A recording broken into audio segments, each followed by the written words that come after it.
रत्नागिरी शहरातील रस्ते खड्ड्यांनी विद्रूप झालेले असताना याच परिस्थितीचा फायदा आता ट्रॅफिक पोलीस घेत असल्याचे चित्र समोर येत आहे।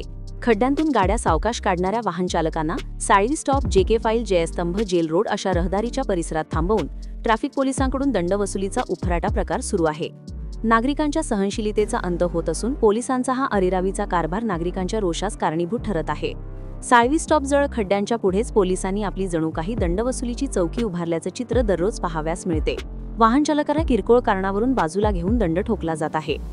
यासोबत आता तर MIDC परिसरातील आतील रस्त्यांवरही ट्रॅफिक पोलीस वळणाच्या ठिकाणी आडोशाला लपून राहून दुचाकी चालक समोर येतात अचानक रस्त्यावर येऊन दुचाकी चालकांना थांबवतात। वाहन चालकांकडून दंडवसुलीचा हा प्रकार म्हणजे थेट त्रासाचे मूळ ठरले आहे। 2 वर्षापूर्वी ट्रॅफिक पोलिसांच्या त्रासाबाबत पालकमंत्र्यांनी लक्ष घालून हेल्मेट सक्तीचा निर्णय रद्द करून लोकहिताचा निर्णय घेतला होता। मात्र आता पुन्हा त्याच जुन्या पद्धतीने पोलीस नागरिकांना अडवून दंडवसुली सुरू केल्याने जनतेत प्रचंड नाराजी निर्माण होत असल्याचे चित्र आहे। खड्ड्यांनी विद्रूप झालेले शहर आणि दंडवसुलीत रमलेले ट्रॅफिक पोलीस यांच्यामधून नागरिकांचा त्रास कधी संपणार असा सवाल आता नागरिकांमधून उपस्थित केला जात आहे। Bureau report 24 news Ratnagiri.